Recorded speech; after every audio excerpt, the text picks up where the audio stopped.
Hello, everybody. It is imperative, as always, that you like, subscribe, and share the podcast. Doing all three of these things will amount to a trifecta of support and magic and all these wonderful things that help the podcast. If you do this, you will be granted 10 years of good luck. So, what do you have to lose? Before we dive into this, I kind of want to just dive into the schedule for the rest of the year and kind of just give some other housekeeping type of things. But before that, I want to talk a little bit about a fellow rapper and friend of mine, Obs. We've had him on the podcast, episode 42, I believe. He just put out a new album, Obisms 2, and this is honestly probably one of the most in-depth and centered projects I've heard come out of Des Moines in a long time. I will admit I have not listened to the whole thing all the way through, but I've listened to about the first half, and I was headbanging. Really good stuff. So I highly recommend everyone go find that, go check that shit out. Obs is a really prolific, great artist, so please check that. So I guess the schedule for the rest of the year, we're gonna December 5th. So it's gonna be kind of a mix. It's gonna be mostly live episodes. We're throwing one in. But here's the schedule basically. So December 5th, where it's gonna be number 52, with Lolo Savage. He's gonna be returning. That's gonna be a lot of fun.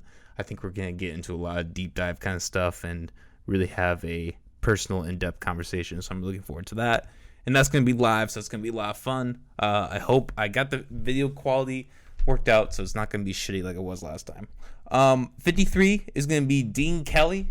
He was supposed to be on 4 episodes ago, but however many episodes ago that was, and we're going to get him on now. And going to be as planned, except it's going to be live, hopefully, as well. So that'll be a lot of fun. And then December 21st, I actually already recorded this episode. We're going to have Ontario Phoenix on the show. He, like I said, I already recorded this episode.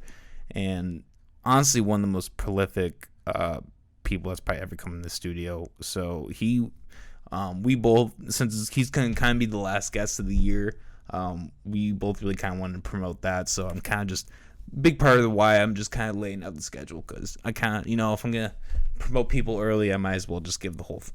And then December 26th, the day after Christmas, is going to be a Christmas podcast where me and Molly are going to sit here, get drunk, talk bullshit, and end out the year. So that is going to be it. Now, I've already talked about this, but next year we're going to have all of our episodes be live. That's the goal. Saturday at 3 o'clock is the official confirmed time.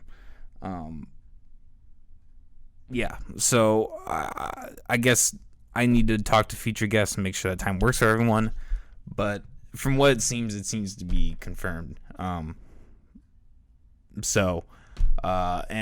those people drop, we can either find guests fill in, or we'll just still do it live. And fuck y'all.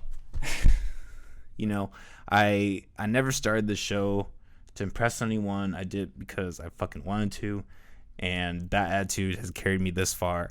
I'm really grateful for all the people that have come on the show, who are continuing to come on the show. All your support has meant a lot to me. So keep rocking, keep doing it. Like I said, trifecta, man. Like, share, and subscribe. You get 10 years of good luck. You can't fucking miss that. All right, I'm done rambling. This next guest today, the guest today that we're having, his name is Forest Cochran, and he has his own podcast called Straightening the Record. He's located here in Des Moines. We kind of went into the show, kind of his whole, how he picks people and all that, but he seems to, focus a lot on, kind of the rocky, folky scene. So that's kind of an interesting take. So it was, good time talking to him. And yeah, this is the episode. Hope you all enjoy. You're watching / listening to the McAllister Hours, as always. I'm your host, Cole McAllister. Today, we are joined by a fellow member in the local podcast community. He has a podcast called Straightening the Record, and he also does some other music stuff. Give it up for Forest Cochran, everybody. Woo! How you doing? Thanks for having me on the show, Coleman. It's good to meet you finally. Yeah, it's good to meet you. I know we've interacted online a little bit, but I haven't really, obviously we're doing this. So, and I was just telling you before we started, we were kind of talking about how I just listened to your previous episode with, who was it, Courtney Cross? Courtney Krause, yeah. Krause, yeah. Yeah. She has some cool stuff. I listened to a little bit of her music. And, so, kind of like the same with, Jordan Mayland and Pierce Doctor from Iowa Farm, like, kind of just people who are focusing on the music scene, probably more the rock than anything. I guess my first question is, what's some of your background? Are you here from Iowa? What are some of your beginnings? Yeah, I pretty much grew up in Des Moines. My dad lived closer to Ames in a little town called Kelly, which was kind of cool because, when I would go over to his place, it would be like we'd be kind of out in the woods, and I could just like hang out there and like like this, you could see the stars there, and and so like I'm from Des Moines. I always consider myself from Des Moines, but like I also spent a lot of time in the country near Ames and like hanging out in Ames too. I've pretty much been here, most of my life, except for like I lived in Portland, Oregon for about a year. There was like 2 years that I went to school in Creston, Iowa, which is the home of a school called Southwestern Community College, which has a pretty it's well known in the jazz community. For its music program, and especially the vocal jazz community, like a cappella groups and stuff.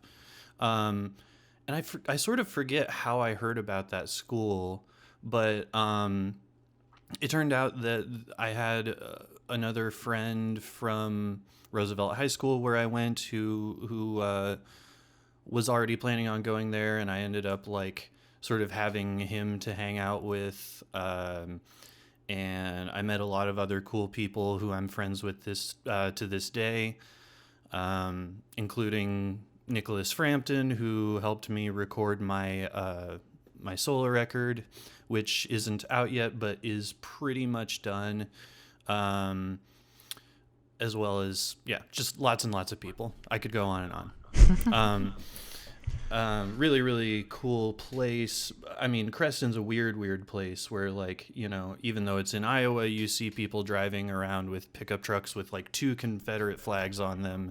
And it's like, read a fucking history book, guys.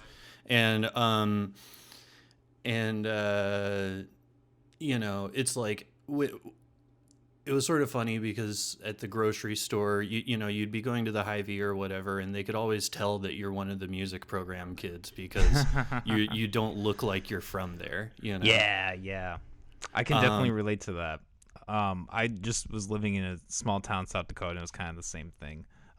It's really interesting, the divide, just the difference in people between inner Des Moines and an hour outside of it. It's really, Iowa's a really weird, like, almost, it's not diverse, but it is diverse in a sense of like, location wise, how different it is.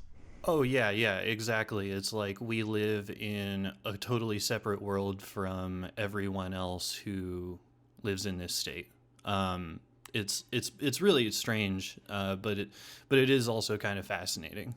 And it's certainly not to say that I felt like everyone in Creston was judging me or anything like that. Yeah. Like, the guy who was our neighbor the first year that I lived there, he was like the owner of one of the bigger banks in the town, but he was like really chill, and like he never ever called the cops on any of our parties or anything like that. He was just like really cool,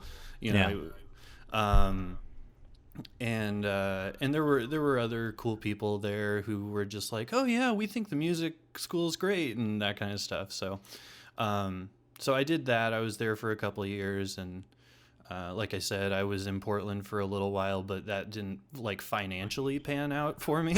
And it turns out if you have only ever worked at like ice cream shops and Jimmy John's locations, it's very difficult to get a job as a person in their early 20s in Portland, because everyone, well, especially at that time, I think everyone was moving to Portland from, I don't know, less progressive states to, you know, to just like see more culture or to smoke weed or whatever. Yeah, legalization probably had a lot to do with that. Well, so what year was that you were living in Portland? Or from 2012 to 2013. Okay. So it wasn't fully legal there yet, but it was like not very criminalized, you know, like people would be hanging out at the like by the river. You know, the river just runs through Portland, so like there's like a whole little waterfront area, and people would just be hanging out smoking joints down there, you know, and like they would mostly go unbothered. Yeah, because it was medicinal, I think, at the time. And it was just like, you know, you had to jump through some hoops to get a medical card or whatever. But I never did that because, like I said, I was not in a good financial position. Yeah. Yeah. But yeah, it was like it was a cool place. But I ended up coming back here, you know, a little bit less than a year after I went out there. And ever since then, I've continued to call Des Moines home because I made a lot more connections that became important to me, and I got involved in a lot of musical groups that were really important to me and that I really enjoyed. And excuse me. And yeah, I've just mostly enjoyed being in Des Moines ever since then. Yeah. It's also nice and cheap. So, you know. Yeah, I was going to say, Des Moines is a hell of a lot cheaper than Portland. A hell of a lot, especially since when I was living in Portland, I was like right downtown. Oh, damn. I was in this building called The View. We were living on the 13th floor, which like when I was a kid and I didn't know anything about anything, I thought like there was never a 13th floor because that was unlucky or whatever. So when I found out that I think that must be from a horror movie or something, you know. But for some reason I thought that was real. And so when I went out there and my friends from high school who had moved out there before me were living, I think it was apartment 1314. I was like, oh shit, there's really a 13th floor. That's funny. Yeah. But anyway, yeah, I've been in Des Moines most of my life, and I enjoy the music community here because even though it's pretty small and pretty insular and like, you know, it has its faults, but there's, I think everybody's pretty open-minded and like people are pretty supportive, you know, like if they're already interested in music, you can pretty much count on them to be at shows on a consistent basis, you know, before COVID happened and all that stuff. There's definitely a defined sense of community, that's for sure. Yeah, and that's something that as the years went by since I came back, it was something that I tapped into a lot more and that I became more aware of and more appreciative of. That, you know, everybody, you know, if you spend a lot of time at the Vaudeville Muse, you like become friends with everybody else who spends a lot of time at the Vaudeville Muse, that kind of thing. And so, or like, you know, you get to know the people who at the time, like, would work at the social club or whatever, you know, like you can make these connections, and most of these people are so warm and so accepting of all kinds of people and all kinds of art and stuff like that, you know. I have friends who like Courtney Krause who write folk songs, and draw a good crowd, and I have other friends who like make harsh noise, and they may not draw as good of a crowd, but they are like at least supported by a group of people who appreciate that sort of thing, or just like our friends, you know. And actually, I wanted to say real quick, pertaining to your comment about like that I focus more on rock. In a way, it's true, but I did also have a group called Ancient Posse on a few months ago, and they are more of like a, well, I think they, oh god, they actually have a really good like subgenre name. It's like interstellar R&B is what I kind of refer to it as, you know. Interesting. Like, for fans of like stuff like Janelle Monáe or like Solange, you know, that kind of stuff. FKA Twigs maybe a little bit. So I do try and branch out, you know. I don't want to be somebody who yeah, just like interviews every punk band or something. Like, I think that would be kind of whack. Granted, I don't know as many people in the hip hop community, so there are holes. But I don't know. For instance, I would really like to have Marquez on sometime soon, because I really respect his art and his I don't know, just like his entrepreneurship. He like owns a whiskey company and shit. Oh, And really? That's cool. yeah. So that's somebody who I've talked to, but like because of the weirdness this year, I didn't really get around to it. And I really like Dom Russell. I forget what his stage name is now, but he was on Jordan's podcast recently too, and I think he's really cool. And so maybe sometime in the future I would have him, or like maybe Scotty P on. I think those guys are a lot of fun. And I appreciate that some of those guys are not just rappers, but like have been involved in, like, some of those guys like came up in the hardcore scene and then found out there were other people that were interested in doing hip hop later. And those are connections that I'm always interested in exploring. Yeah, I get what you're saying. You know, that isn't a criticism. You know, if you go down a certain, because you could criticize the same, or say the same thing about me. Is I kind of just interview exclusively hip hop people. But I think that's kind of where you have to start in podcasting. You have to branch out from people and those end up being the best episodes and having the best content and all that. What are some of your like, when did you get into music? You said you're doing a solo project. Is that released under your name? Have you been involved in any other groups? What's kind of your musical background? Yeah, so which one do you want first? Do you want the like how it all started story first, or do you want like what I'm doing right now? Start from the beginning, sure. Okay. So yeah, my dad's a musician. He's played bass mostly in bands since he was like a teenager, which would have been the 60s, and so like I kind of grew up watching him play in like blues bands and stuff, and I thought that was really cool. And he's also just like a total nerd for music. He geeks out on kind of the stuff you would expect a guy in his late 60s to geek out on, like Bob Dylan and the Beatles and a lot of that kind of stuff. And so like I kind of grew up listening to that kind of stuff, and we watched the Beatles anthology, and I just like thought that was the coolest thing. And then like I had a friend who showed me pop punk music, like Blink-182 especially. I got really, really into. And so like I had the itch to start a band pretty early, like when I was like 12 or something. And so yeah, I guess that's kind of the answer. Is I started off wanting to play guitar or bass or something, write songs and stuff when I was like 12.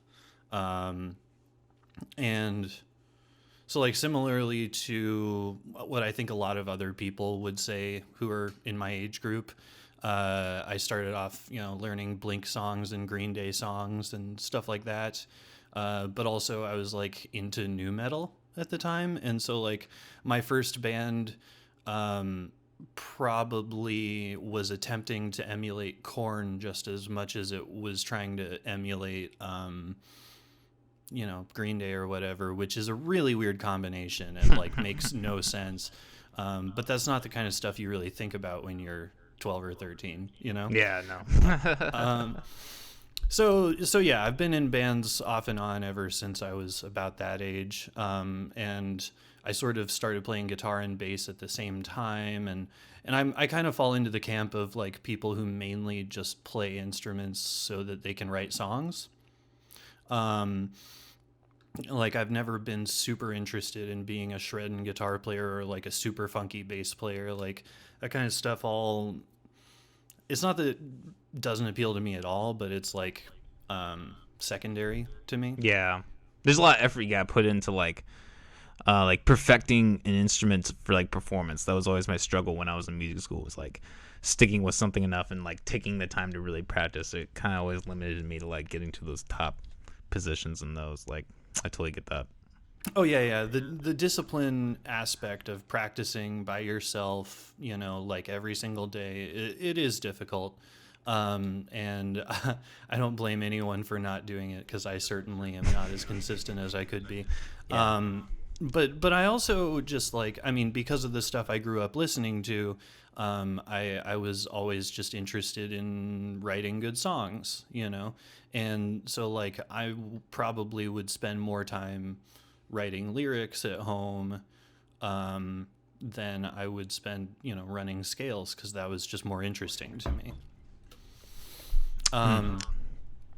And so yeah, like I got into writing lyrics really early. I was writing, it's hilarious. Like when I was like 12, I was just like writing lyrics about stuff that like I had no idea about. Like like when you're like watching TV. I watched a lot of TV as a kid. I still kind of do. But like but like when you're watching TV as a kid and you like watch sitcoms or you watch like stand-up comedy or whatever, like there's all these sort of like tropes that you hear about, and you sort of assume it's real because you hear a lot of older men talking about it. So like I had a song when I was 12 about how like that dress makes this hypothetical woman's butt look big or something, and like it's like nothing that I would have ever written as soon as I had ever even had a girlfriend, like that would never come up in my everyday life. And I don't really believe in commenting on people's bodies now at all. And like, so it's something I would never, ever show anybody now. But like, I think it's kind of funny to look back at some of those early songs where I was just like looking for something to write about because I was 12 and I had like nothing that was challenging me, I had nothing that was like, whatever, worth writing about really. I see. But just kind of pulling things out. Yeah, just like figuring out something. And then also like spending a lot of time at school as the years went on, like flipping through the catalogs with all the guitars in them and lusting after guitars and stuff. So I kind of like gear, but like, again, I don't even really have all that nice of gear, just, good enough stuff to get cool sounds. But anyway, sorry. We sort of got off. You also wanted to know about what I'm up to currently. Which, the solo record and the single that I currently have out, I'm releasing under the name Forest and Family,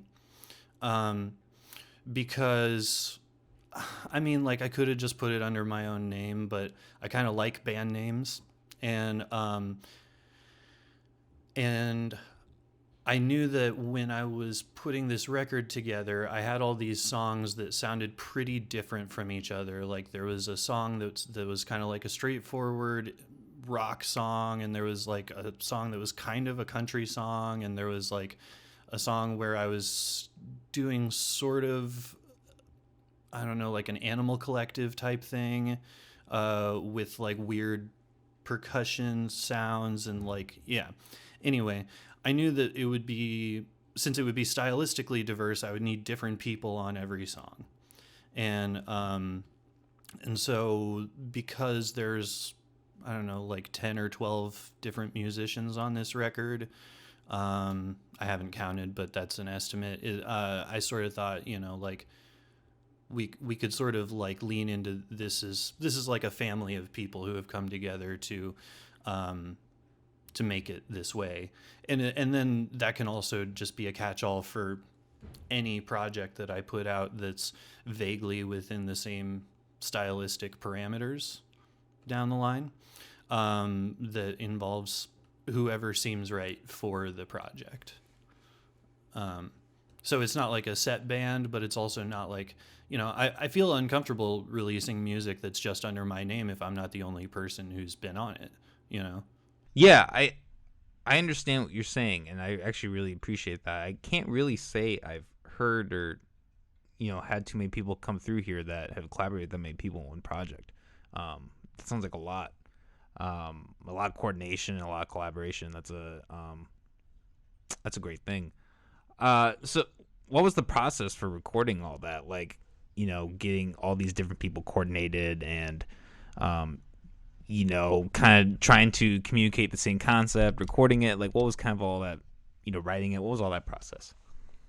Well, I wrote the majority of the songs either by myself or with like one other person. So like, for instance, my friend Jay, I went over to his rehearsal studio one time, and he helped me write the chord changes for like 2 songs that day. And then like maybe a year later, I sent him a text and I was like, hey, remember those songs you helped me write? Do you want to actually like record them now? And well, it really all started with the fact that I was in this band called Cold Winds, which started off as a solo project when I was in college, but then I had these people I was working with on a regular basis, and like with the combination of the people that I was in, we changed, like the sound started evolving and started getting heavier and more like, I don't know if you're familiar with the subgenre of like post rock or that kind of thing, but basically a lot of like instrumental heavy kind of stuff. And it didn't make a lot of sense for me to, when we're writing these like 6-minute, 7-minute epic, heavy, grungy, whatever songs, for me to like keep writing these kind of angsty lyrics about relationships for this band. And so I like made the conscious effort of like, okay, I'm not writing about girls anymore. I'm like, I'm going to branch out. But then inevitably I would, I was on Tinder or whatever the hell, and I was like having these short-lived relationships and like having feelings about them, and I kept writing those lyrics and I just didn't have anywhere to put them. So eventually I had like 9 or 10 of those songs, and I was like, well, shit, I got to do something with these songs, And my friend Nick, who is in a band called Field Division, had recently moved back into town, and he and his partner in that band were like using Des Moines as a home base while they were working out some of the logistics of their first full-length record. And I just asked him if he wanted to make an album with me, because he's a really, really good drummer, really, really good guitar player, really, really good singer, and he had all of his own recording stuff, which he had accrued over some number of years, and he had worked in a pretty cool studio in Colorado called Mountain Star Studio, I think. And so he had a lot of, engineering and production experience, as well as being a really versatile musician. And he grew up in the hardcore scene, but then like became more interested in doing like folk rock kind of stuff. And so I knew that he had this appreciation for a lot of different styles, and so I could kind of just ask him to help with whatever I needed help with. And when I sort of pitched it to him like that, like, okay, like my vision is you're gonna play drums on everything, and we're gonna get other people to play other stuff, and I'm gonna play some stuff, and you just help me make these songs. And he was like, yeah, that sounds really cool and really fun. And so we did that over the course of about a year, 2018, 2019, basically. Like you said, when it came to who was going to do what, it was kind of just like, oh, I feel like Ben Dixon would totally rip a lead on this song, or like Ryan Steer might have a really good, really tasteful guitar part for this, or there was a couple of songs that I wasn't even sure who I was going to have play bass on them, and then V Ellsbury, who's in a band called Bitter Canyon, and their solo project is called Lionessa. They live in Ames, and they had like, I don't remember what they heard, but they heard like something of mine, and they were like, oh yeah, if you want me to be on anything on your record, just let me know. And I was like, oh, actually, do you want to play bass on a couple of songs? And it worked out like way better than I even thought it would. So there was a lot of this tunes where like maybe I would like send somebody a demo before they came to the session. It would be a demo of like just me singing and playing guitar, and mostly it would sound like trash. And because until recently I haven't had good recording stuff of my own. And maybe I would have a chord chart typed out for them. And they would sort of just, maybe they would study it, practice it once or twice before the session. And then they would just come in and do their best. And some people I had to give a little bit of direction, and some people just were the right person for the job already, and they just knocked it out, like that guy Jay I mentioned before, there was a song where like it was kind of like a country rock song, like I don't know, I guess I was kind of hoping for the vibe of like Highway 61 Bob Dylan, and I was like okay, I just wanted to like have those country scales but like be gnarly. And so he started off doing some very cliche sort of like pretty country stuff, and I was like, no, make it gnarly. And so like we probably did like 10 takes where I was just like, no, heavier, gnarlier, grosser, like make it dirty. And then finally, after I told him after every single take, make it nastier, we got a few that we could kind of like put together, that were like really cool.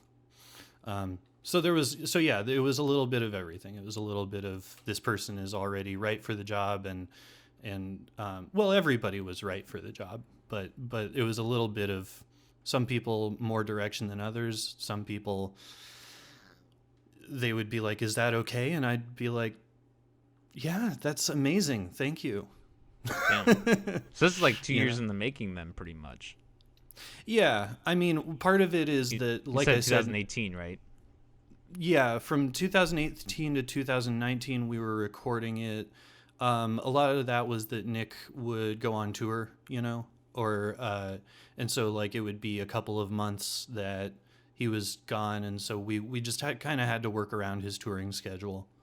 And also, yeah, like some of those sessions, you had to plan it a month or two in advance. To get like a group of 3 or 4 people in a space to record together. And so, yeah, like it took a little while, but actually the Janucci Power record has taken way longer to make. Like I think we started that one in 2016 or 2017, and that's wow. And that's in the final stages of the mixing process right now. Wow. So a lot of attention to detail. I really appreciate when artists do that. I had a question. What was it? When can we expect this to be released? Do you have any estimation or what, or like how close are you to it being done, or do you have any estimated time frame?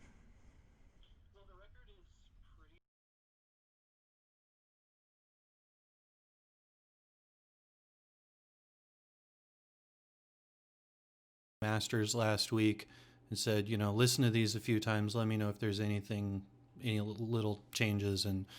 And I attempted to do that listen while I was playing some video games, and my attention was completely away from it. So I need to give those a couple of close listens. But I think it's pretty much done as far as like actually making the music.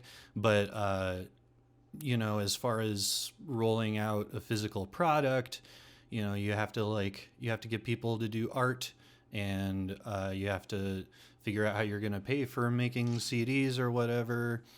And that stuff's going to take a little more time. So I'm just telling people early next year right now, which I'm hoping means like February or March, maybe. It's not too far out. A couple months. No, I think it's feasible. Just going to have to figure out some logistics, which is, the worst part. Yeah, I'd be really cool if I could just make music and then it just would exist. But that is not the reality. Yeah, everything you put out could just sit somewhere and just collect money. But unfortunately, that doesn't work out. That ain't how it works. But I mean, that being said, I do like, I prefer the idea of having something that people can hold in their hands and like look at and keep, as opposed to, when I was younger, we would just like burn CDRs and have these sort of like shitty looking covers and stuff, and I don't think anybody cared about it, like ourselves included. So like it's sort of special to have a physical copy of something with like a good quality presentation. I mean, if you went to my Bandcamp page for Forest and Family, I have a 7-inch record for sale of like the singles that I put out earlier this year, and that thing looks beautiful. I have no shame whatsoever or humbleness about it, because I think it's just like a really good looking product. And yeah, when Cold Winds was active, we like didn't skimp on the shirts and stuff, because we wanted people to like really like wearing the shirt. And sure enough, I had multiple people tell me this is the most comfortable band shirt I own. So like, yeah, that kind of stuff, like, even though the music is really the part that I like doing, I think if you're going to bother to try and get people to spend money on your band or whatever, your project, you had better care about it. You'd better put some effort into it. Yeah. That's really interesting. You have physical copies. Like, how do you go about doing that? Do you have a company you go through? Friend, how do you go about doing that? And do you do CDs and vinyls, or what do you all do? Well, for the singles that I was putting out, I was planning on not putting those two songs on the record, because they were a little bit too different from the rest of the songs in terms of style, aesthetic, whatever. They were a little bit more similar to like some of the emo music that I was into when I was younger, and have really never stopped. I've never really stopped being an emo kid. I'm 30 and I'm still kind of an emo kid. So like, I felt like those didn't quite feel at home with the other songs. So I wanted to put those out independently of the rest of it. And I sort of thought, I would be sort of annoyed if somebody was trying to get me to buy a CD with 2 songs on it. What's the point of having a CD with 2 songs on it, I don't think you can convince many people to do that. Exactly. So I thought a 7-inch record is the perfect thing for this, do a classic single, like when I'll come back to the Beatles again because I'm corny like that. When I was like younger and my dad was first showing me how the turntable worked, you know, he had a whole box of 45s and it would be one song on each side. And I was like, let's do it like that, you know, like let's make it an old school single. And there's also a download card in there, which has actually 2 of the songs from the full record attached. So yes, I went through a company. I actually saw somebody else's post about like, who should I get vinyl made with? And Chris Ford, who was my 2 episodes ago for Straightening the Record, was he said he recommended A to Z Media because they have like they do shorter runs for their minimum order than a lot of other people do. Okay. So how much is the minimum order then? I'm just curious. It was 250 copies. Okay. Which is yeah. I mean, I still have about 200 of those sitting in my closet because I haven't been able to play shows. I was gonna ask because I can imagine just yeah. So I can yeah, just if you it's hard to solve, but. If you like the sound of reliving a little bit of your emo past, listeners, go to forestandfamily.bandcamp.com and order my 7-inch, and then I can have fewer of these in my closet, and you can have more emo in your vinyl collection. We'll put a link in the description. Yeah, that'd be great. So there's my little plug. But yeah, I mean, I just thought a 7-inch made the most sense for consuming 2 songs if I was going to have a physical copy of it at all. And then for this next thing, it's about a half hour long, so I think a CD makes sense. I might do vinyl too. I might do. There's a couple of guys here in Des Moines who do like individual lathe cut records, and they only do runs of like 25 or something. And so like I was thinking maybe I would do like mainly CDs for the full album, but like do a small number of like super limited vinyl for it as well. But that's all kind of theoretical right now. It's all kind of up in the air. I'm trying to figure out what the best, the marketing stuff. I'm not very good at it. I don't really have a mind for business, So I'm just like sort of consulting with some other friends of mine and just being like, what do you guys think makes sense? And going back and forth with them. And those are like the guys that do my art as well. Okay. They have a company called Recluse Collective. And I used to work with them at Mars Cafe, and they're both really, really cool guys. Shouts out Recluse Collective. Their art's really cool. And it's definitely like an aesthetic that I think a lot of people could get into, where it's like a little bit, well, I don't know this art. I don't know art terms, but it feels a little bit more like a streetwear type thing to me than what a lot of other people do. But they're also very accommodating of the direction that I give them.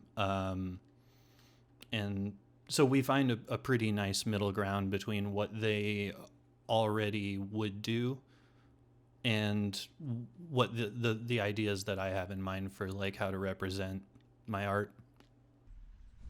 Okay, that's really cool that you're doing all that and putting forth that kind of effort to put out a release. I feel like kind of the contrast in hip hop is a lot of it's digital, so it's more so people putting out smaller things in quick succession is a lot more of the pattern. So I really appreciate seeing someone from Iowa really taking time to put forth even a physical release.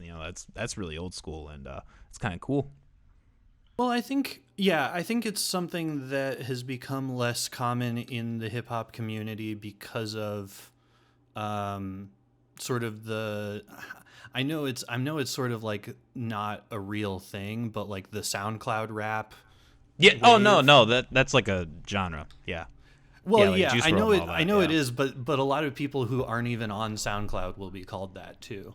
Yeah, it's it's like a it sort of became like an aesthetic. yeah, But it's a style that came out of that app and all that, I would say. yeah, and I guess it's just yeah. There's a lot of us who you know are into like rock and are into whatever subgenre you want to call it, indie or whatever, and who have never stopped appreciating having a physical copy. A lot of us who just enjoy like looking at the art. Like I don't mind digital only releases at all, but the one Yeah. thing with that like bugs me is that there's no when I have like a record, I have a 12-inch record. It's like this big, I can look at the art and it's huge and it like looks good, and it gives me something to enjoy along with the music. And like this year, Phoebe Bridgers' record had like beautiful packaging, and I think that stuff is. I mean, you're probably right that it's a little bit old school, but I think it's kind of important to have the full package. I mean, like I said, I don't have anything against digital releases, and in a sense, it's more practical because it means you can just crank them out. The idea of straightening the record, even though there are some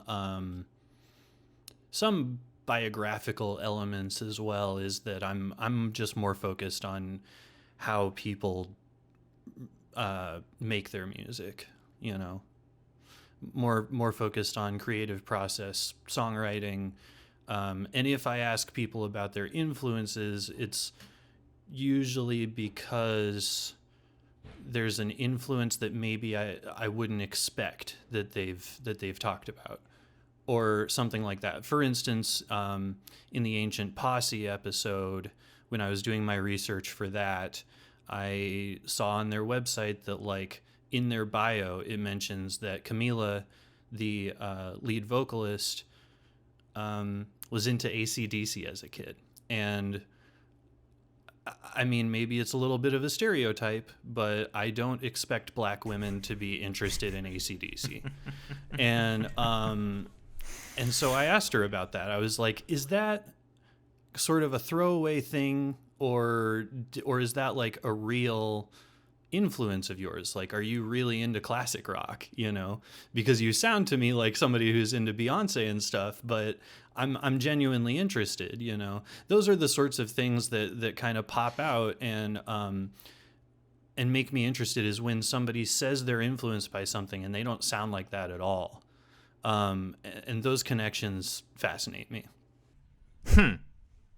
I can see that though, because I think because I really listened to AC/DC a lot. I always talk about how AC/DC was really my first gateway into like real music, I guess, just because I kind of grew up in a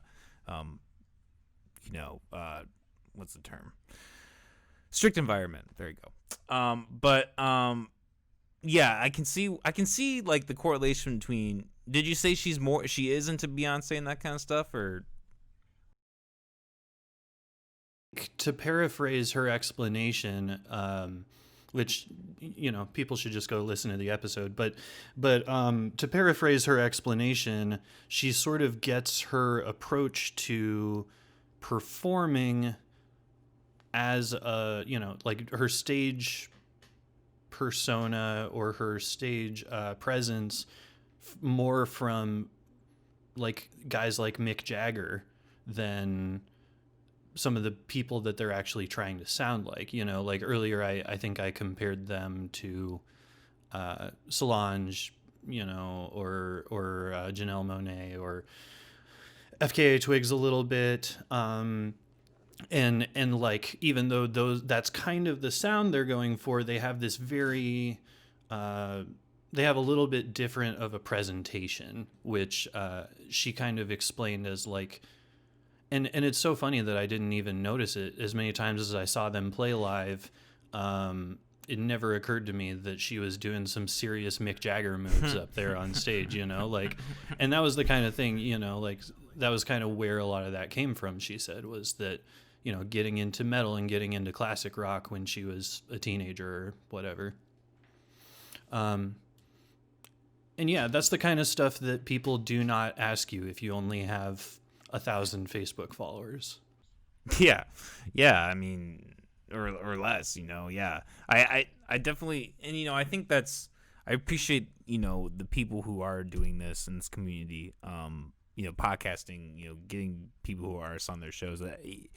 I think that's such an important thing. I think there's a lot of overshadowing that happens in the music industry as a whole in the US, in the world, also, flyover states, the Midwest, people don't really, look towards here when it comes to music. And I think that's really sad because there's a lot of variety and diversity in music, and there's so much talent, so many different things going on.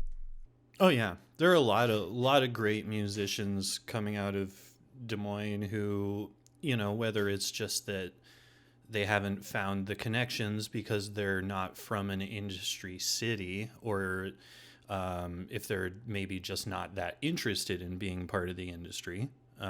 People don't know. Because, I mean, the music industry is pretty fucking toxic from what I understand. I have some friends who have been involved with labels and who have tried to, make it, quote unquote. And it sounds really difficult. It sounds really difficult and unpleasant. And a lot of stuff you just don't really want to have to deal with. And so I understand if people don't want to, take it to that next level, as they say, or whatever. But I think they still deserve to talk about their music if it's good, Yeah. Yeah, I mean, they always kind of say, like, someone who puts more time into an independent career in music, they're gonna be happier, and there's actually potential that they can make more money because it's more of a gradual growth. It's not like these people who get signed on these labels. They get a huge payout, and then they spend it in 5 years, and then they're fucked, Well, right. And also the fact that with a lot of record label contracts, they give you that money, but you actually owe them that money. You have to pay them back that money. They'll give you, let's say, a $7,000 or $10,000 advance on your album, but that's an advance. That's a loan, So every Spotify play, every record sale that comes through the web store, they don't see any of that money. It goes straight back to the record label. And whereas, like I'm really interested in DIY. I listened to a lot of interviews with Steve Albini, who is a pretty well-known recording engineer. And yeah. One of the things he talks about often when people ask him about his sort of ethos is that, as soon as, I think his line is, if you're giving somebody a percentage of your money, they're already getting paid too much, and so his sort of idea, and the same idea that a lot of DIY punk people have, and a lot of other DIY, of other genres, is just that, like, if you do it for yourself, there's nobody else who gets that money. That's all yours, You aren't going to be the last person who gets paid. You're going to be the first person who gets paid. And of course that does mean that you have to come up with initial investments, like I said before, like I have to find money to roll out the merch for my solo project. I have to find money to roll out the CDs and everything. But then once I actually sell stuff, I don't have to worry about who else that money goes to. It just goes back into my pocket. And so that's, I think, a more sustainable model in the long term, as you said. And I think it's something that probably more and more people are becoming aware of with the, the internet making it possible to do these things, to just like directly upload everything to every streaming service, even though that doesn't pay you much. It's still like a way that people can immediately access your music, and there's no barrier to it, really. Yeah, and I think to the accessibility. I think there's something to be said with that too. With just trying to compete on the internet and the massive platform that is. I mean, we had Ontario Phoenix on. He's a rapper. We're not going to air his episode for a few, but he put a lot of emphasis on paying for getting into the algorithm, like paying to get on those Spotify. How important that is to find success.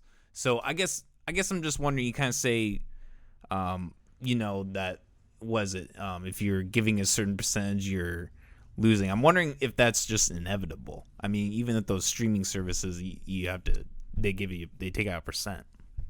Well, they take more than a percent. They take most of it. Yeah, yeah, like 20. Or something like that, but it only costs like I went through DistroKid, and I think it cost me like $35 to put my single on everything. So like it's a pretty small initial, and they give you options so that you can spend more money. Of course, they want more of your money, but but it's a fairly small initial investment compared to owing a record label $10,000. Yeah, that's definitely to distribute your stuff for you. Yeah, no, the independent route is, I think especially in this day and age, by far a superior route. I think back in the day when people didn't have the means of technology, it still costs a relatively, large sum of money to get the recording equipment that you need, even for something like this. But comparative to what it was, 30, 40 years ago, it's still relatively cheaper, or, quite a bit cheaper. So I think there's something to be said for that too, is, maybe we as people now just living now, we don't really need that. We don't really need to look towards those record labels. We can get to a point where people can figure it out on their own and, create music independently. Right. And there are also good independent labels that once you've shown that you have like the ability to create music on your own terms, that will then help you do that. Like there are artists that I listen to who don't seem to worry about that stuff very much, because they maybe did a record or two by themselves, and then maybe they got signed to something like Polyvinyl, or I guess like Bright Eyes and Phoebe Bridgers are on Dead Oceans. And so there's like a lot of, one of the other nice things about the collapse of the sort of like mainstream music industry is that there are more independent labels now that care more about your art getting made than lining their pockets or whatever. And yeah, some of the independent labels of yesteryear, like Sub Pop, have become more of the mainstream model, which is unfortunate. But there are just tons and tons of independent labels that you can then reach out to once you kind of like have your hustle on lock or whatever. And there are even a couple of independent labels here in Des Moines. There's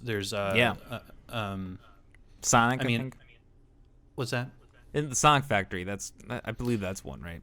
Well, that's a studio, but they don't do like distribution or representation or anything like that. Okay. I don't know what I'm talking about. but yeah, there's like Station One. They represent Marqueus and Lilia Dete, and I think Sires, and their own. Station One is the same people who own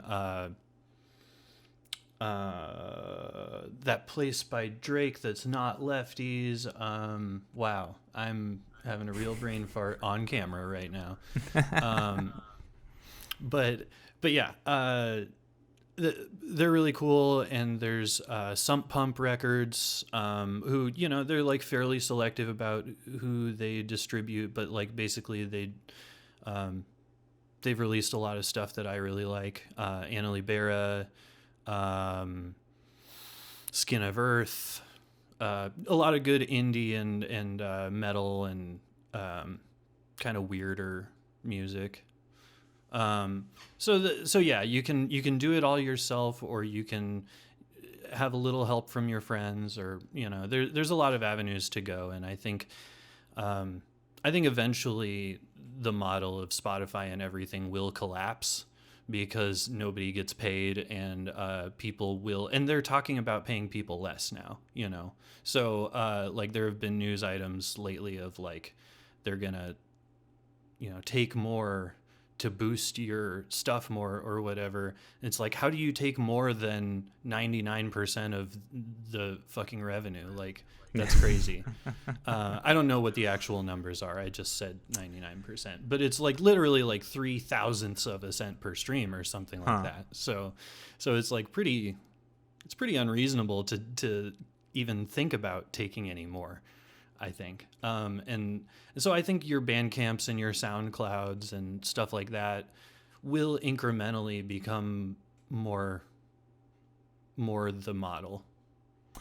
Yeah, I heard something too that Spotify was gonna start doing, something similar to what we were talking about, like the music industry is how they, they pay you, a certain amount of money, and then so you're like an artist. So I mean, it's basically just it's like the concept of those 70s, 80s record companies, but it's like being applied to like a gargantuan streaming service. So I do agree with what you're saying. I do think that there is going to be a time where that's going to become obsolete, hopefully. How do you go? Sorry, go ahead. It's still like a relatively new thing. So like I don't think the model changing is really that far away, I think the fact that, I mean, I've only had it since 2014 or something, and I know that I was like a little late on it, but like, less than 10 years it's been a thing. So like it's not the industry giant that a lot of people are sort of consider it to be. It's sort of a self-fulfilling prophecy. And so yeah, I would like to see it become less of a thing. But for now, you will find most of my stuff on all of those platforms, but also on Bandcamp and stuff, because that's where people can directly download your stuff and you get a way bigger cut of the money. So Yeah.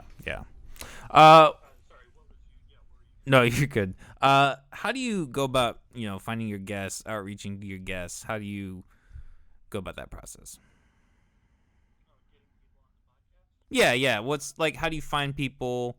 How frequently do you have people? Right. So currently my release schedule is I do one a month, because I want to be able to, I mean, I approach the podcast similarly to how I approach my music, which is like, I kind of don't care if there isn't a huge quantity. I want to make every episode like really good and really dialed in and well thought out and stuff like that. So where do I find the people? Typically it's people whose music I already know, to some degree or another. Maybe I've seen them performing live multiple times and I'm really wowed by them. Maybe I haven't seen them a lot, but I listen to their music a lot. A lot of people that I've known for years. I mean, like you said, it's smart to start off with people you know well. So most of my guests for these first 10 episodes or whatever have been people who are my good friends. I think maybe the worst episode I recorded was the second one, where like it was people that I knew from the music scene and I enjoyed their music, but I realized that I did not really have my shit together yet after I did the episode with them, because like I needed to think more about how I was going to do it and stuff, and we ended up only having like a 25-minute episode instead of like the usual hour plus that I do. And so to me, that was a signifier of like, oh, I really didn't have enough to talk to them about. And that wasn't their fault at all. So I felt sort of bad. But aside from that episode, I think every one that I've put out has been a lot of fun and has been like totally worth listening to, because, you know, if you would like to get more into independent music or local music, these people are all people who care a lot about what they do, and we've had thoughtful conversations, you know, and they're also fun, you know. Like I don't just talk, like I said, I like to focus on creative process, but like I'll also, you know, ask them what kind of video games they like to play. If I've like looked at their social media and I know that they play a lot of video games, like we'll kind of get into that kind of stuff. Or like, you know, there's a lot of different stuff, you know. Like if you only do an episode once a month, you can think pretty hard about what you're going to talk about and what you're going to do, and you can do a lot of research. And so I typically will, like, once I've picked somebody and we've got the interview scheduled, I'll just listen to their albums every day for like 2 or 3 weeks before I talk to them. Oh, wow. So I know like the majority of their lyrics, and I can ask them really specific stuff. Or like, oh, dang. Yeah. Wow, that's a lot of depth. I don't even know if I'd do that. Well, you have a much more rigorous release schedule. And, yeah, definitely. And so like you kind of can't. It's a trade-off, you know. If people support Straightening the Record, you know, they only get one episode per month, but they're gonna get a scenario where I've looked really deeply into every guest, and I try my hardest to make it the best interview they've ever done. And I've had more than one person say, I mean, this is a little bit braggy, but I've had more than one person say that's like the best interview I've ever done after I've finished recording with them.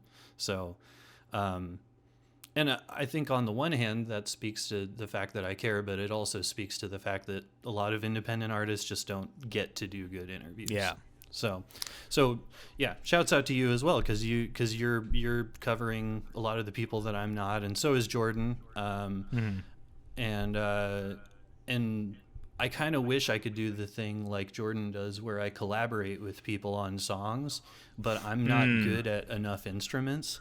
Like when I was on Jordan's show, I just sent him guitar and vocals, and he did everything else, you know. And so my format is I just play 2 of their songs. I just ask them, what are 2 songs that you think represent you well? And so there'll be the one at the front and the one at the back, interview in between, you know. Okay.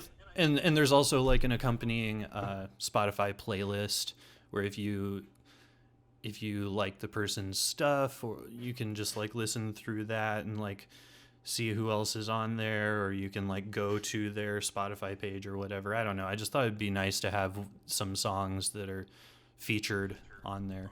So yeah, no, that's an important thing. Have you had any, like, not that I've noticed any, but I'm just kind of curious as a podcaster, have you had any like negative interactions? Like, have you had you know, people say negative things on the show, or have you know, I think something that I've had happen to me is you have an artist who, you know, is a great artist, but then they come to the show and they're not really a great podcast guest. Like, have you, I mean, not to call anyone out, but I mean, have you had anything like that happen? Has that been a challenge for you at all? Not really. I mean, there were like, I think in the Good Morning Midnight episode, Charlie and Griffin and I ended up talking. We had a bit of a conversation about how Des Moines is not an easy place, or like Iowa's not an easy place to get into the music business, like we were talking about earlier. And there was somebody who I mentioned on mic that that had moved away because they had come to this realization maybe And that was purely speculative. I didn't really know that that was the reason, right? But I knew that the person was like trying to take their career more seriously, and so it made sense for them to go away. And so I just edited their name out when one or the other of us said their name, you know. It's not really anybody's job to throw shade or to like take somebody else down, so I don't really see the point in that. So I like usually try to stay away from that kind of thing. I think there's really no point in talking about things you don't like. Yeah, no, like that's kind of what I do. Like there isn't really a point of like stirring the pot, especially with artists, because it's just not good content. I mean, people aren't listening to, Forest Cochran or Ontario Phoenix. They aren't listening to those people to like have a debate about whatever, Right. So I definitely get what you're saying there. So yeah, I mean, it's been an overwhelmingly positive experience. And again, I think with the Honey Creeper episode, it was more my fault that we didn't have as good of like there were some questions that I thought maybe this would be like a good jumping off point for a conversation, and then they'd kind of just be like, nope. I get that, man. Yeah. So it's kind of like, it's a learning experience. Every episode, every album, every show is a learning experience to improve your own craft. And yeah, so thus far I've had no reason to be upset about any of that stuff. Well, that's good, man. I think that's a common trend with things going on in Iowa. I sense a lot of positivity overall. You mentioned, I think I mentioned this earlier. You mentioned a hiatus. What was that all about? What kind of went into that? How long of a break did you take? I'm just kind of curious. Yeah, again, it was sort of an issue of a learning curve and like a dissatisfaction with the tools that I had at my disposal at the time.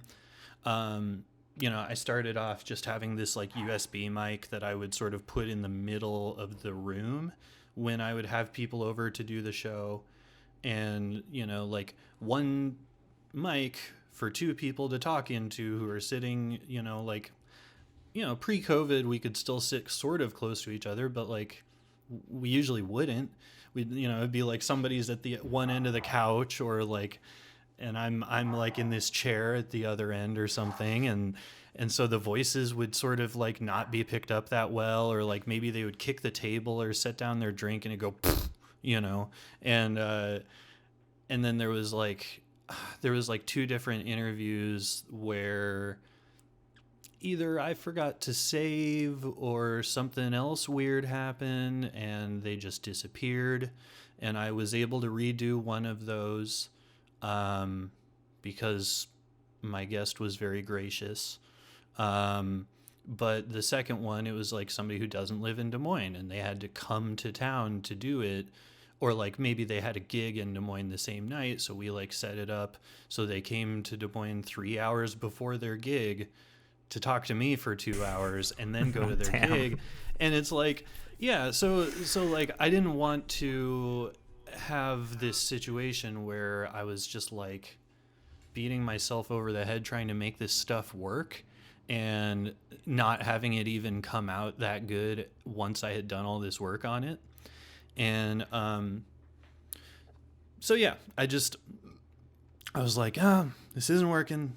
And so I didn't do it for a couple of years. And then it's funny, like I think a lot of people started podcasts because of the pandemic, and it kind of looked like I did too, because I recorded an episode in like March or something.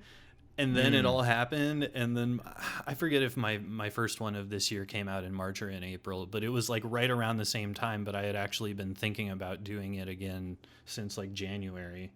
And so I like had a lot of thoughts about like, people are going to think I'm just, doing this because everybody's doing this now or something like that. Yeah. But yeah, was it everybody and their mom has a podcast nowadays? Right. Which like I don't think is a bad thing really. It's like, most of them won't be popular, but if they don't care about that, then it's fine. No, I mean, I didn't care about that at all when I started this thing. I literally was just like, I don't care if a single fucking person does this. I got into this thing where I just wanted to talk and, do podcasts and stuff. So, um, yeah, I can imagine there being some discrepancy. I've been lucky so far and haven't had two major technical issues, but I always have so much anxiety about the day that I just completely delete an episode and Yeah, happened to me it's twice, gone, man. Damn. It happened to me twice that first year. So that was why I took 2 years off, because I thought this is not working. I'm Stressful. doing it wrong, and I just need to take a step back, and I was in 3 bands at the time. So it was like Oh, it was wow. yeah. Jesus. Yeah. So it was like, I mean, I was just, I was working and doing 3 bands and, trying to date and trying to go to shows that my friends were playing. And like, it was just a lot of stuff. And I was like, I don't really need to be doing a podcast right now. And then earlier this year, I sort of thought, well,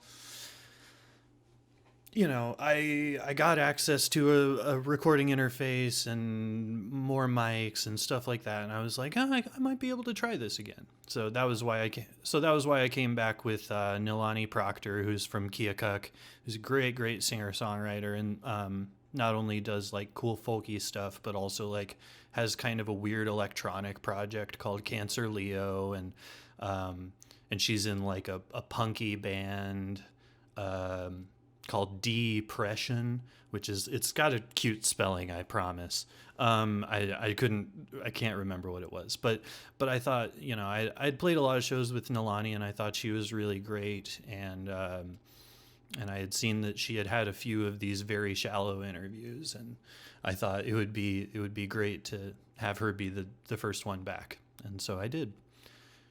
And yeah, like I said, because of I also took this break because of, partially because of Black Lives Matter and not wanting to do self-promotion at that time, and partially because I ended up going and hanging out in Portland again for about a month this summer. My friend Eli had been talking to me on the phone a lot after New York totally shut down. He had been living out in New York, and he left New York, and he was living in North Carolina for like 2 months by himself, doing nothing but like working remotely and writing songs. And he like sent me all these demos, and I really liked the songs, and I was doing nothing here, Like I said on Jordan's podcast back in May, I was like, I get up whenever I want, I listen to music, I play video games, whatever, blah, blah, blah. And I was doing nothing, and except for podcasts. And because like none of my bands were practicing or anything like that. And so when Eli was saying he was going to drive from North Carolina to Portland and record his album in Portland, I said, can I come? And so I ended up, I thought it was going to be like a 2 or 3 week thing. I ended up being in Portland for 5 weeks to help with this record, which actually was only like, I think we rehearsed 4 times and did like 2 recording sessions while I was there. So I wasn't actually working on music most of that time, but I enjoyed being there, I got to go to the dispensaries, and they have some of these really cool little outdoor food cart pods, which feel, relatively safe to go to, or at least more so than a bar that, only has indoor seating and that kind of stuff. And and we had a pretty good time. And but I was out there for more than a month, and I didn't bring, my desktop computer with me that I do my editing on and stuff. So I had, I just got behind on the podcast schedule a little bit for those couple of months.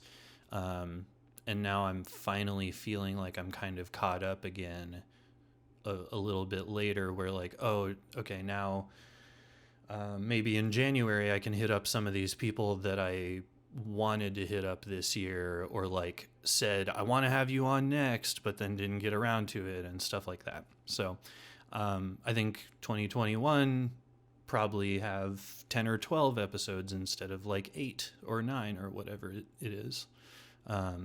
So yeah, looking to keep upping the game, you know, making every episode better, you know, and everything like that. Yeah, man, I like what you're doing. If you ever need a guest, hit me up. I'm always down. Yeah, I mean, you should send me some of your music links, because I haven't heard any of your stuff, but I heard you say that that you've done some hip hop production. Yeah. I'd be interested. Yeah, I have an album I did. I rapped on it. I just put that out. Actually, I guess it would have been this last year. It would have been, spring of this last year. So, yeah, you should send me some of that stuff, and also don't take it personally if I don't hit you up to be on the show, because, like I said, I'm like kind of just weird about, you know, like I have to pick people who I can listen to their stuff every single day until we talk. You know, that kind of stuff. So very particular. I'm a little bit particular. I mean, I guess I'll say about my music taste that I like all styles of music, but that doesn't mean that I like all music, you know? Yeah, no, I totally understand that. Yeah. Like I don't know, I have a whole thing about, and you guys talked about this a little bit when you had Jordan on your show. I just kind of have a thing where I just want everything to be unique, you know? And there's a lot of music in the world that I don't feel they try as hard to be themselves, you know, or to be unique. And so there's a lot of times that I hear things and I'm not, I don't think it sucks, but I'm also not excited about it, you know? Yeah, I see what you're saying there. I kind of sometimes, like kind of saying earlier, I kind of wish I had more of that, you know. I think next year I'm going to try and take some time and really look at the people that I want to have on, and, you know, instead of just kind of saying, you know, boom, boom, boom, boom, just kind of throwing people on, you know, maybe do a little more of that, some more deep dive, and really think about, do I really want this person on? And not to diss anyone. I mean, everyone on the show's been great, but I do kind of, I see what you're saying. There are better guests, and, you know, they're good guests for podcasts, and, you know, better people that are musicians, et cetera, et cetera. You know, all different kinds of people. Well, and as sorry, you said, you kind of always have to start somewhere and then just work from that. So, you know, just the same as, like, I started out with a lot of my close friends. You know, I'd like to get to the point where I'm talking to independent musicians who aren't from Iowa originally. You know, I would like to talk to great independent musicians from New York or Portland or wherever, and then also come back home when there are exciting things coming out of here as well, you know. And yeah. So you're definitely not opposed to, you know, outreaching outside of Iowa. Definitely not. Actually, well, like I said, I talked to Ancient Posse earlier, and they're originally from Des Moines, but they live in New York now. And one of the people that I've talked to about being on in the near future is, well, my friend Nick, who helped me do this solo album, but he also is in this band Field Division, and they're putting out singles this year and stuff. And I haven't, you know, I don't know that they've gotten a lot of really good interviews under their belt, and they're in Denton, Texas now. So like. So like, yeah, I've sort of ever so slightly edged away from Iowa to, like, people who are outside of Iowa but are still in my social sphere. And then, like, you know, there are going to be people who maybe I know from playing shows with them over the years, or who maybe I've just been a fan of their music, that I reach out to as well, down the line. Yeah, I mean, that's the process, you know. I hear you talk. This is kind of a tangent, but I hear you talking about video games. I kind of game a little bit myself. I'm curious what you play. Oh, I don't really even play that much video games aside from, like, I mean, I play League of Legends. LOL. It's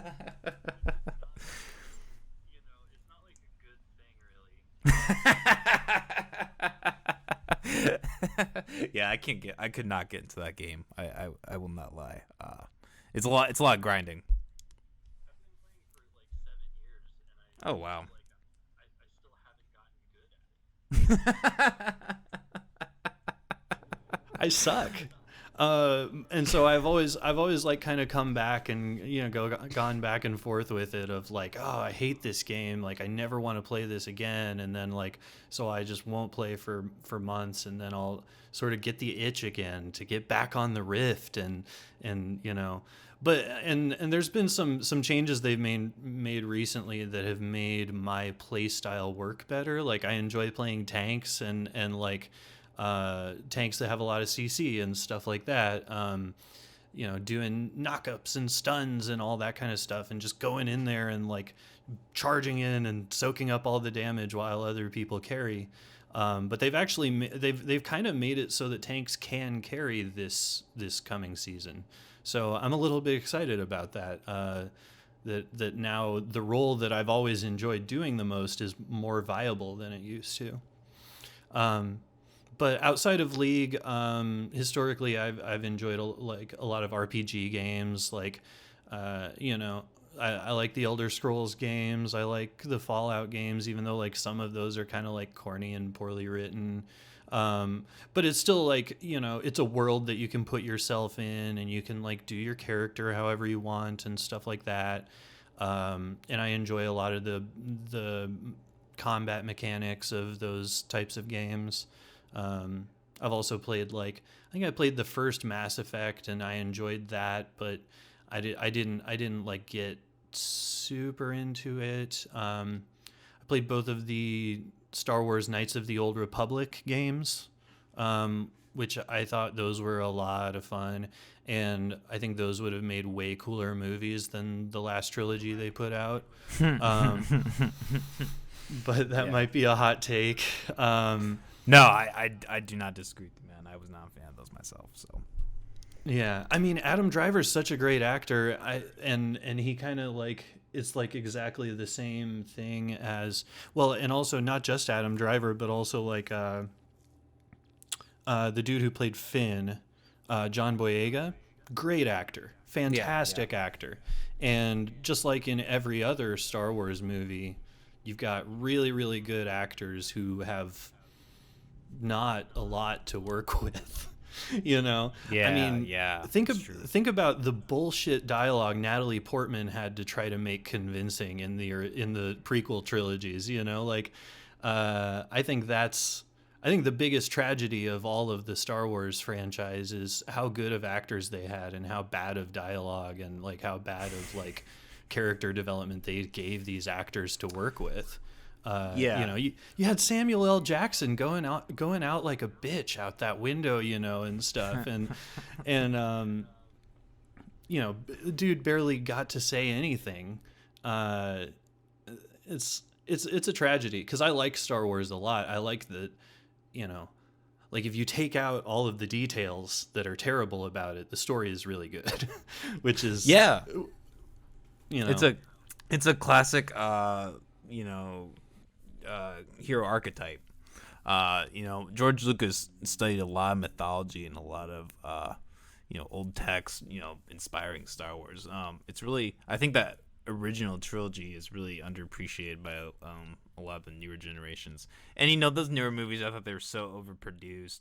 You could tell they were movies made by a group of suits at a table, and not a guy really, an individual or group of people really trying to, put forth something that they really artistically feel about.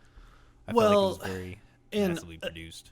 Also, if you follow a lot of people who are into like film criticism and stuff, J.J. Abrams has a bit of a reputation for starting things off strong and then not delivering with an ending.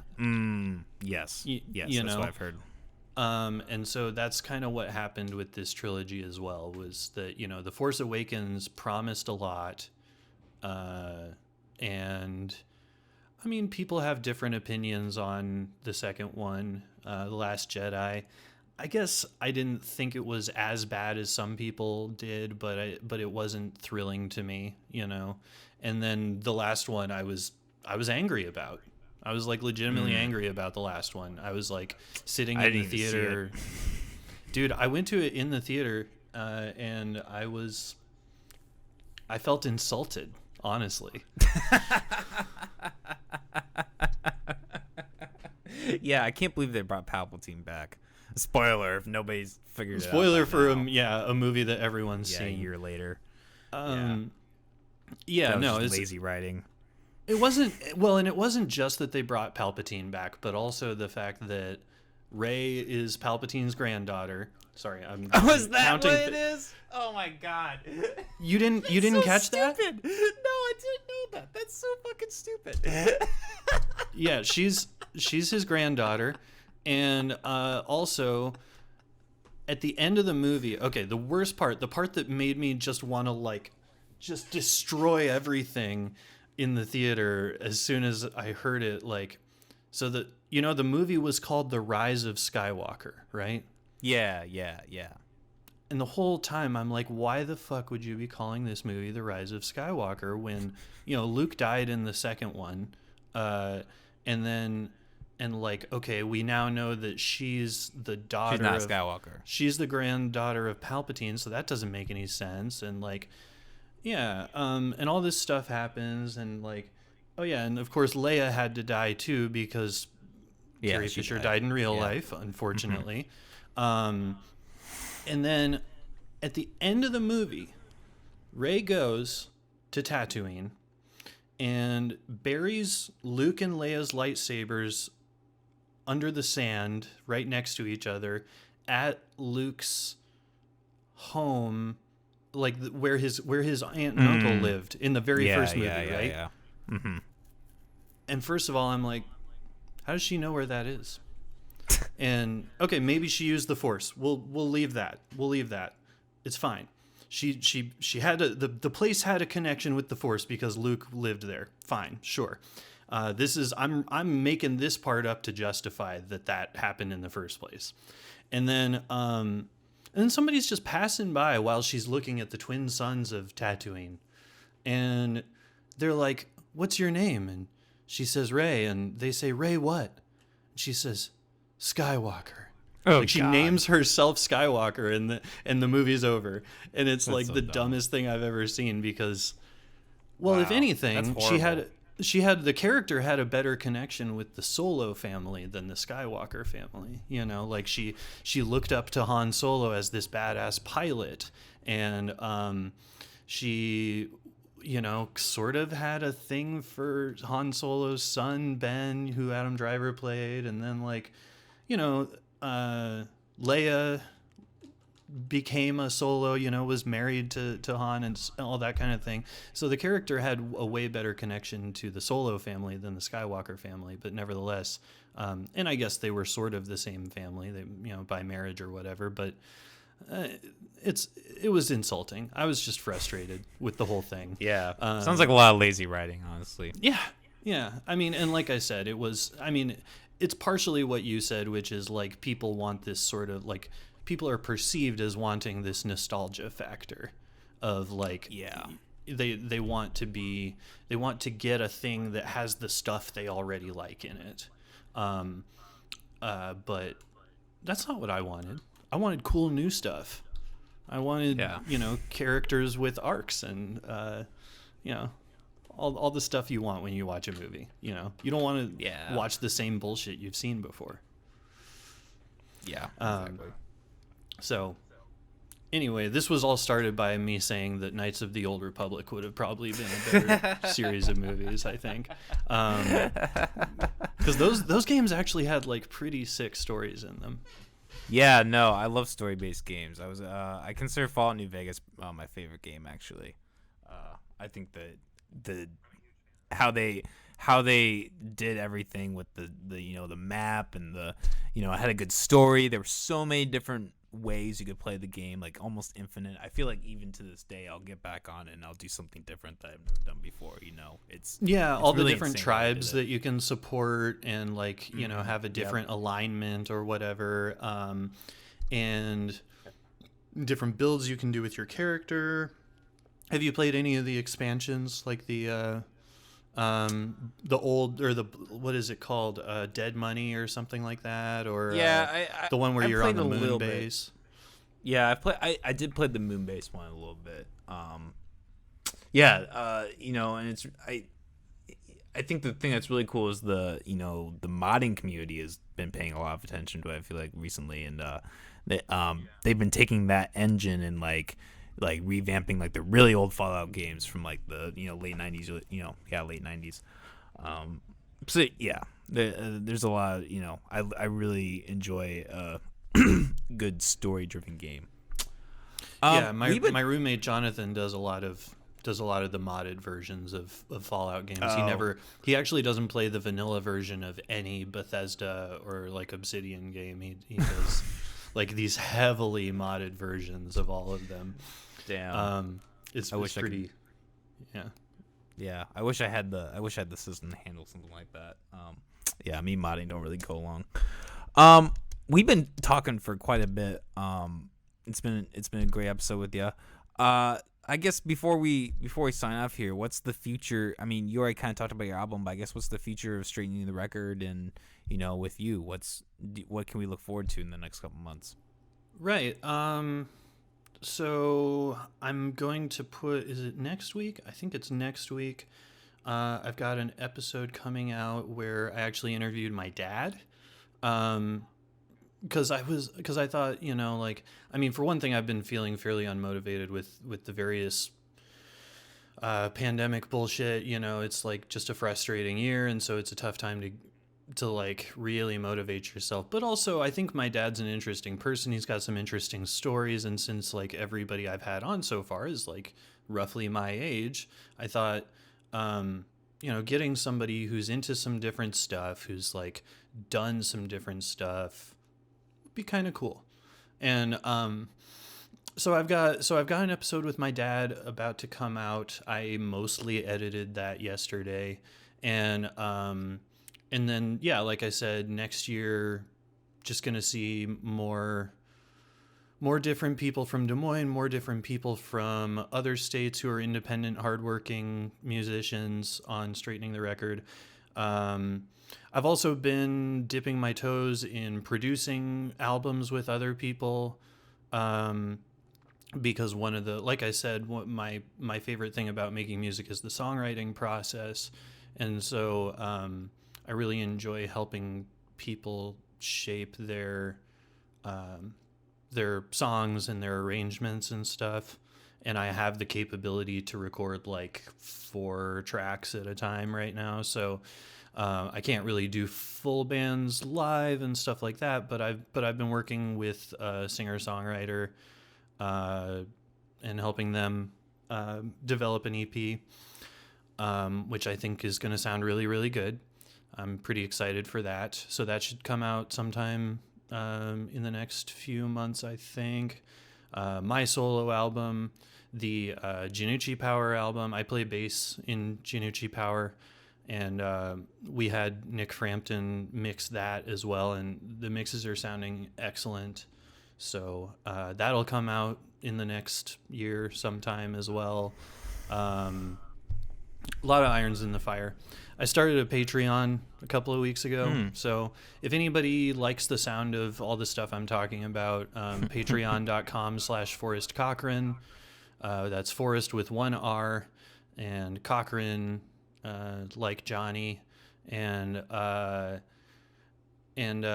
have like stuff from the home studio. I'll have episodes and like bonus stuff from the podcast. Maybe like I edit my episodes pretty heavily, so sometimes I'll take an entire tangent out, and so like there's a part of me that kind of wants to like upload those, reset some of those episodes and just like take that 20-minute tangent about this like kind of super nitty gritty in the weeds recording technique Yeah. that somebody's talking about or whatever the thing is, and just like have some of that as Patreon content.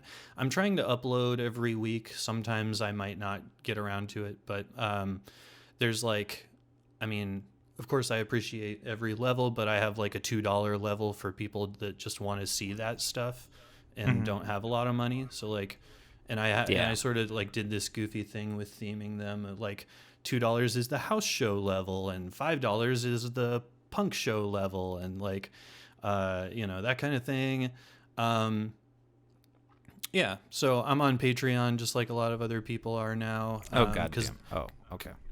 Because that's is something messed up. Oh, it cut off for a little bit. I was worried if my computer's gonna restart again. Oh, okay. Sorry, continue. But yeah. So check out Straightening the Record on whatever your normal podcast platform is. Check out the Patreon.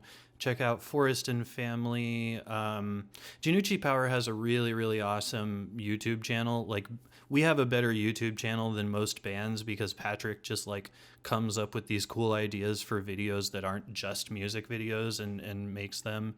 And so Janucci Power Electric Company on YouTube. And there's like some standard music videos on there and some stuff that's like way weirder and fun. And I'm also in a band called Crossing Tongues, which like may or may not have an EP next year. Maybe Cold Winds will record. We'll just have to see about those things. But a lot of irons in the fire, and any amount of support is appreciated. Yeah, well, I'm glad to see that you're busy and working. Send me those links, and I'll put them down in the description for all your stuff. Forest Cochran, it's been a great time, man. I'm really glad to get you on the show.